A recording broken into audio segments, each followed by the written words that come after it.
This is Jed Disler, and welcome to the Piano Maven, your friendly podcast guide to piano recordings. You can subscribe to the Piano Maven through my Substack page by clicking on the link in the episode description. Paid subscribers get bonuses such as Piano Maven Zoom meetings where we share listening experiences and meet special guests from time to time. So please consider subscribing to help us reach out further into the piano community and to keep this podcast in production. 18 years ago, in mid-February 2007, this big scandal broke out about more than 100 classical piano CDs credited to a pianist named Joyce Hatto. And as it turned out, none of these performances were by Joyce Hatto, but were rather stolen from other commercial piano CDs and released on a label called Concert Artists, and they were all credited to Joyce Hatto. And I had reviewed some of these discs very favorably, and so did many other CD reviewers.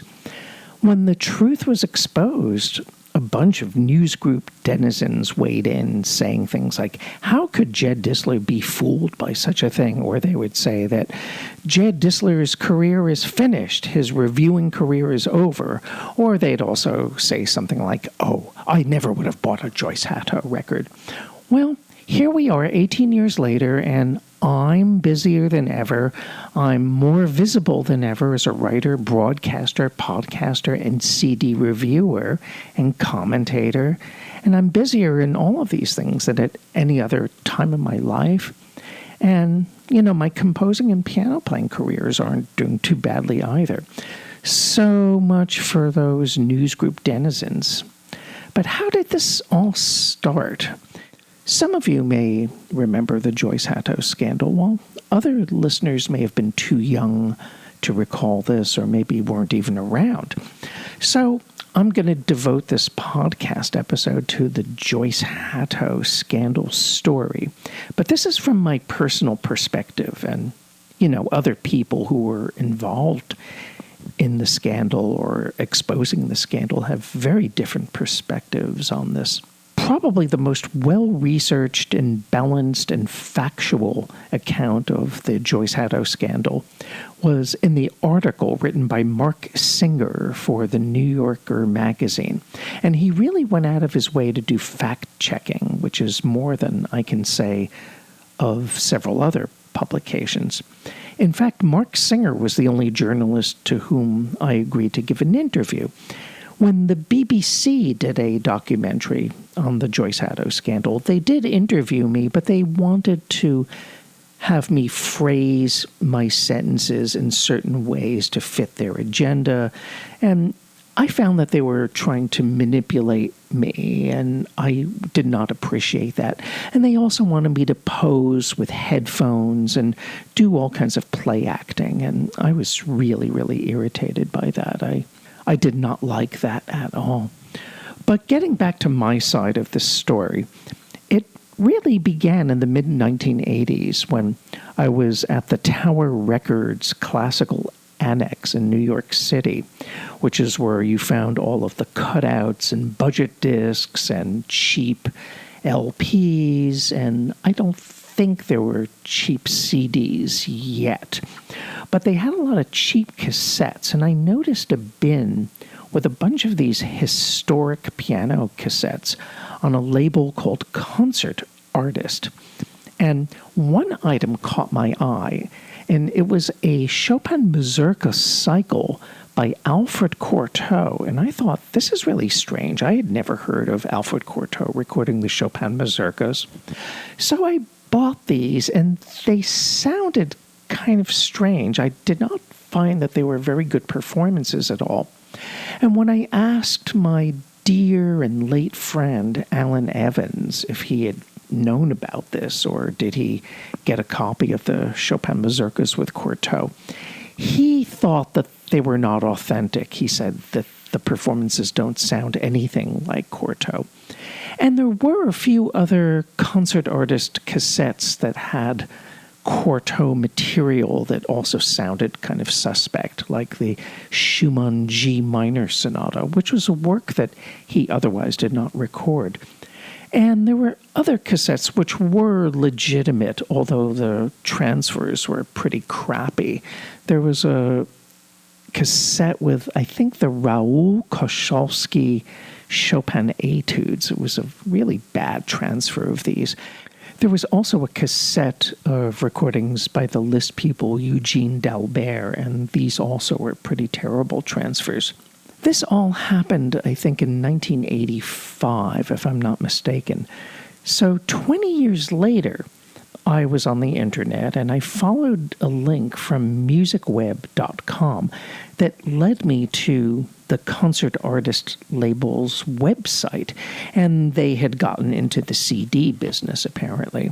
And I noticed that these quarto Chopin mazurkas that I had on cassette were for sale on CD. And there also was an extensive catalog of discs featuring Sergio Fiorentino. But there was even a more industrious output from a pianist named Joyce Hatto. Now, I knew who Sergio Fiorentino was, but I didn't know anything about Joyce Hatto. Who was she? And I noticed that Joyce Hatto had recorded almost all of the complete works of Chopin, all of the Beethoven sonatas, the Mozart sonatas, the Prokofiev sonatas, even the Paul Dukas sonata she recorded. And to top that off, the complete Chopin-Godowsky etudes. And I thought, goodness, she must be pretty amazing to record all of this stuff. But I had no idea about who the pianist was or what the quality of the recordings were like. And I just kind of passed this off as a, vanity project or cottage industry. And I just left it at that.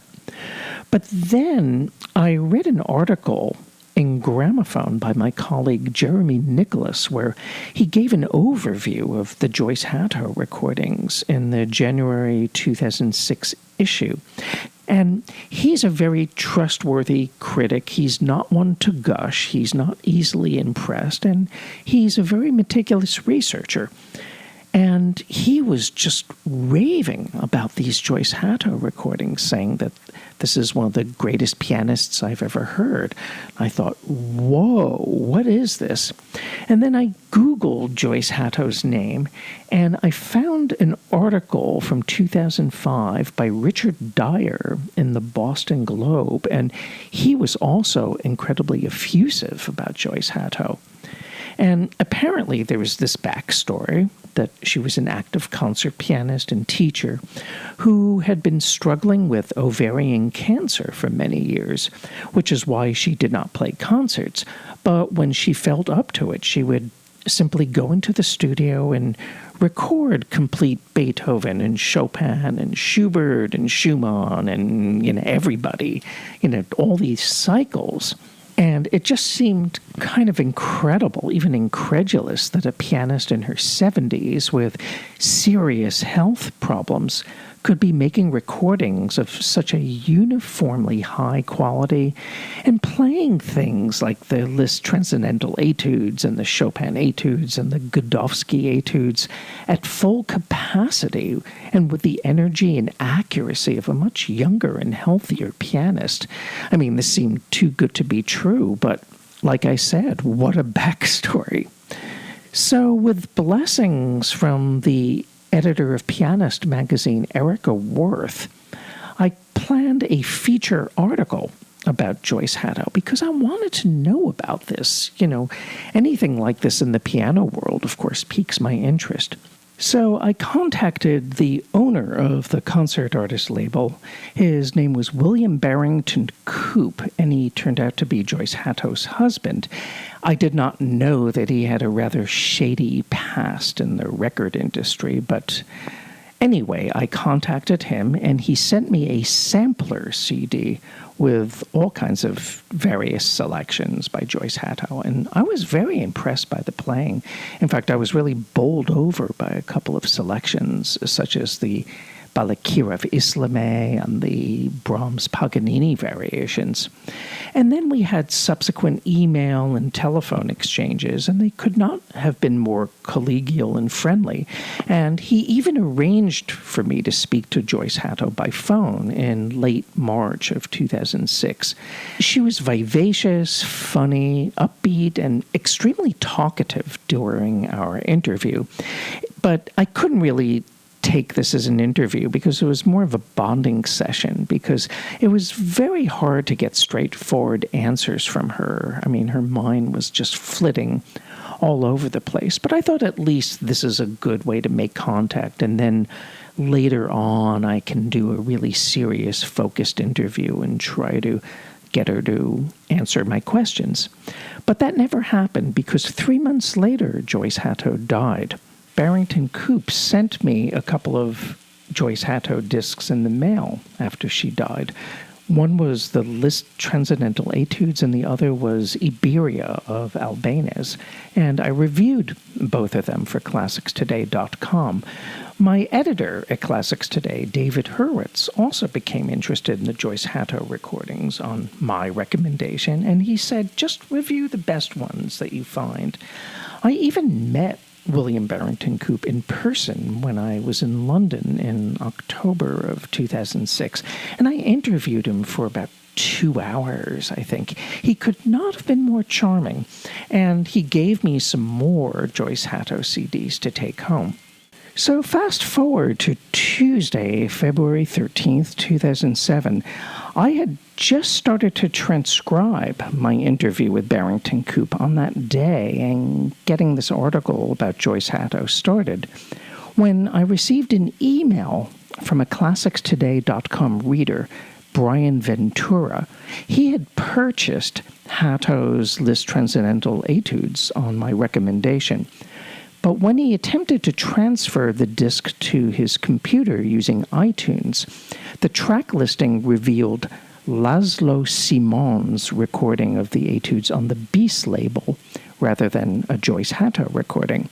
And then he compared the Hatto CD he had to sample tracks of the Laszlo Simon posted on Amazon.com.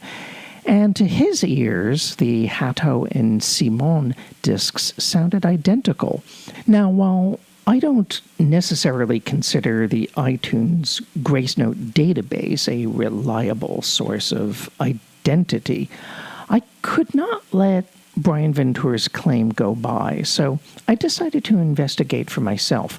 I happen to have had the Laszlo Simon Liszt disc in my collection, so I started to do comparisons, going back and forth between the Joyce Hatto and the Laszlo Simon. I did this for, I guess, about an hour. And to my ears, 10 out of the 12 tracks showed remarkable similarity in terms of tempi and accents and dynamics and balances and other pianistic niceties. But by contrast, the fifth etude, Feu Follet, sounded markedly different between the two sources. The final etude also seemed as if the performances were different in certain aspects, although it was harder for me to tell, and maybe my ears were just getting tired after all of that comparative listening. But there was one little factor that made me suspicious, that made me smell a rat, and that was in etude number 10, the C natural above middle C was slightly out of tune in the Laszlo Simon recording, and it was also slightly out of tune in the Joyce Hatto recording. The very same note and the very same piece out of tune in both recordings. So I thought, maybe Brian Ventura is on to something.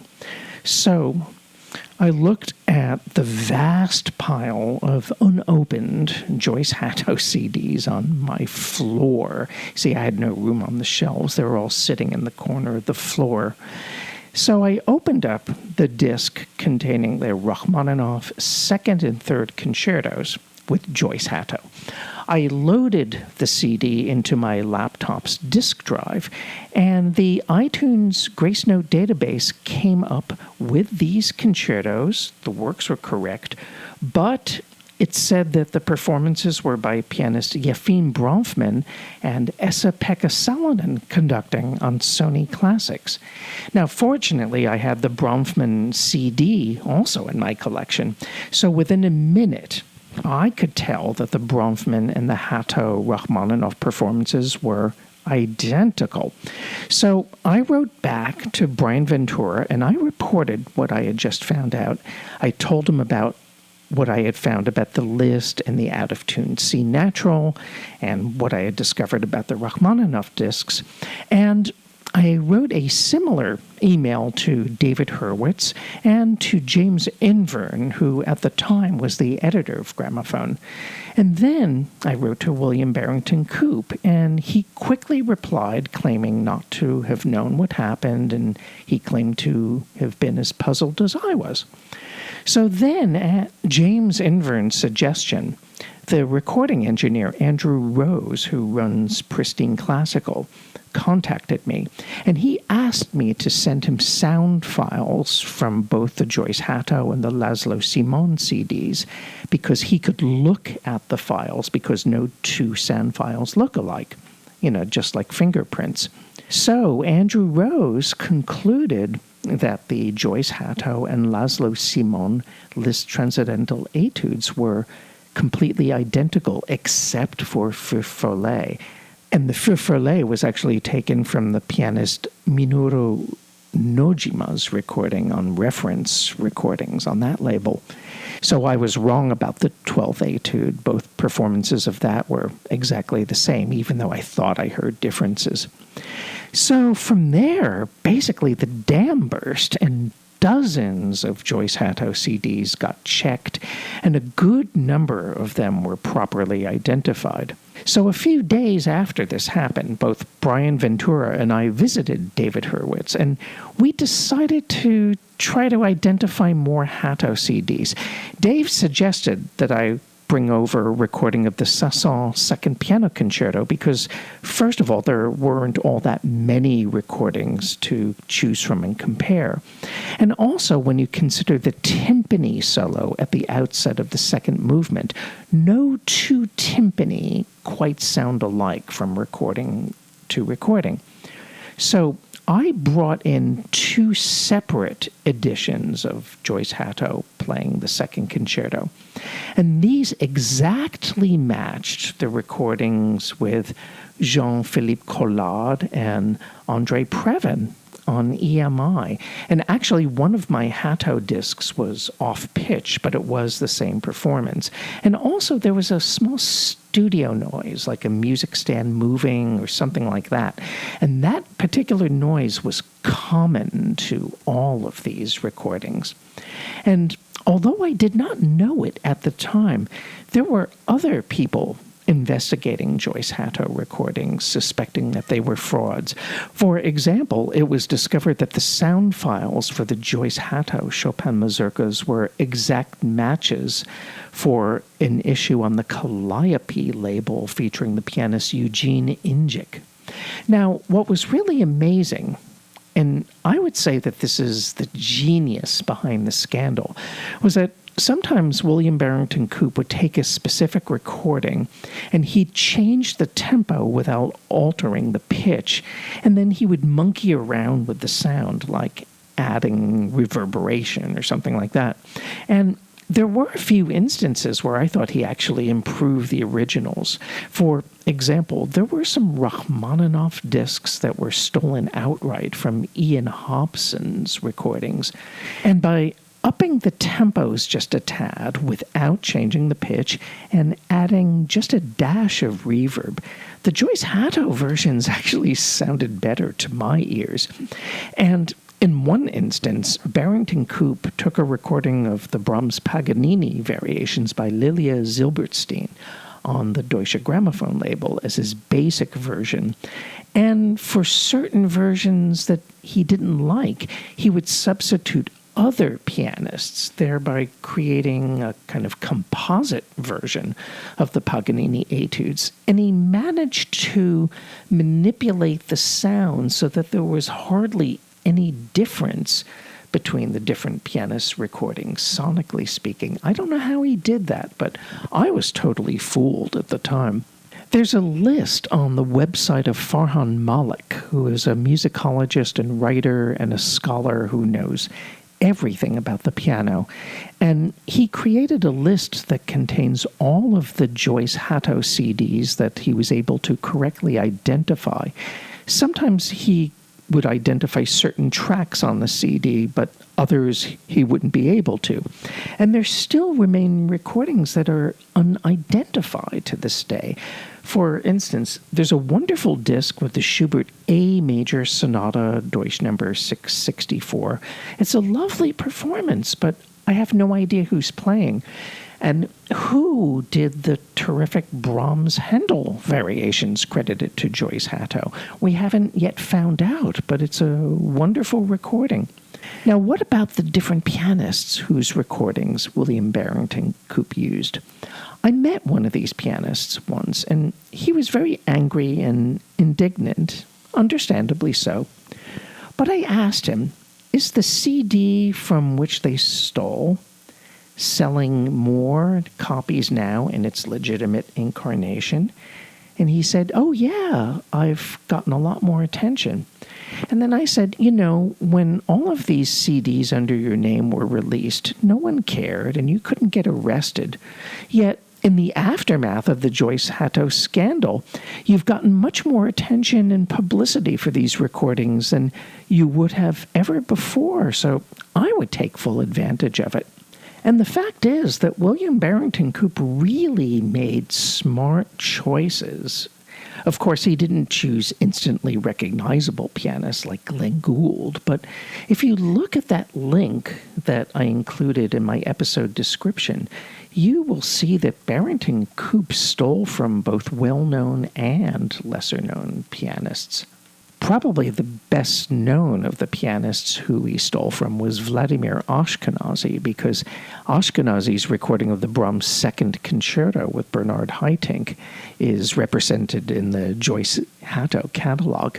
In any event, William Barrington Coupe confessed to the hoax, and he was never charged, and he died in 2014. I never had any contact with him again after that one email asking him how come this was happening to all of your recordings. In the aftermath of the Joyce Hatto scandal, the pianist Joseph Smith asked me how I felt. And I said, well, of course I was fooled, because as a reviewer, one normally assumes that the disc that is sent to you is performed by the person to whom the performance is credited. And to substantiate my point, I will quote from an editorial that David Hurwitz wrote at the outset when the scandal was just starting to unravel. Dave wrote that, I firmly believe that critics who review music based on what they actually hear, rather than what the name of the artist leads them to believe they ought to hear, have little cause for concern.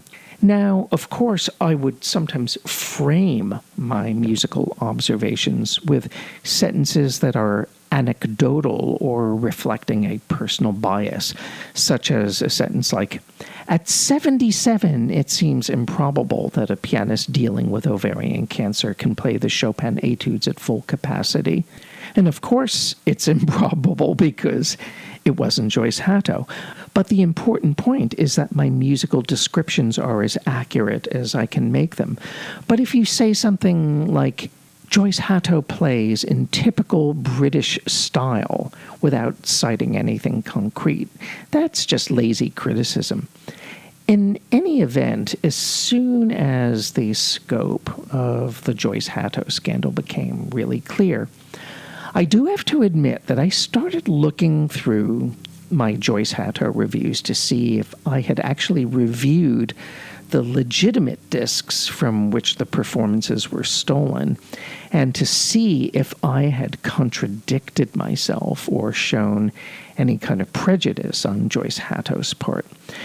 And to my great relief, I was pretty consistent. So here's an example. I had reviewed the pianist Paul Kim's recording of Messiaen's Vingt Regards sur l'Enfant Jésus for Classics Today years and years back, and I gave it a generally good review, if not exactly a rave.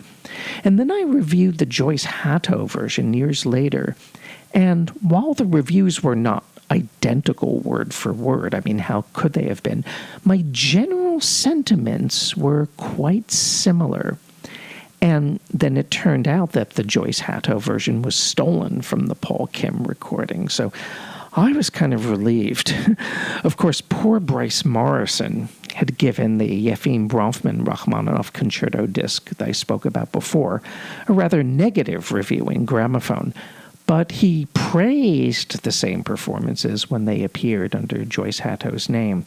Obviously, that was a little embarrassing on Bryce's part, but, that sort of thing could very well have happened to me. But if you go back to read my Joyce Hatto reviews, if you can find them, I stand firmly by my musical observations, and over time I quickly credited the proper pianists for the performances in question as soon as I learned their identities. So, as I said before, I'm including a link to the Mark Singer article in The New Yorker in my episode description, as well as a link to my radio show Between the Keys episode that I presented about the Joyce Hatto scandal, where I featured performances that were once credited to Joyce Hatto, but of course I properly identify the pianists on this program. So, what were some of the most notable releases appropriated by the Joyce Hatto cottage industry? I would say the Beethoven Sonata cycle with pianist John O'Connor that was on the Telarc label. Certainly the Prokofiev cycle with Oleg Marshev that I spoke about before. There was a wonderful Ravel cycle by Roger Muraro, which was stolen for Joyce Hatto, and that is terrific. And also the Laszlo Simon Liszt Transcendental Etudes are terrific, and I always continue to recommend that. The Beethoven Liszt Pastoral Symphony in Michel d'Alberto's recording, that was stolen for Joyce Hatto. And also the Mozart Sonata cycle recorded by Ingrid Haebler for Denon. Not her earlier Philips recording, but the Denon remakes. Those were used for Joyce Hatto. And there was also an unpublished Scriabin Sonata cycle. I think only a few copies of this disc were printed, and I happened to have it. And those were stolen from Hakon Ostbau's recording. The Chopin waltzes are wonderful, and those were stolen from Arthur Morera Lima's recording on the Pro Art label.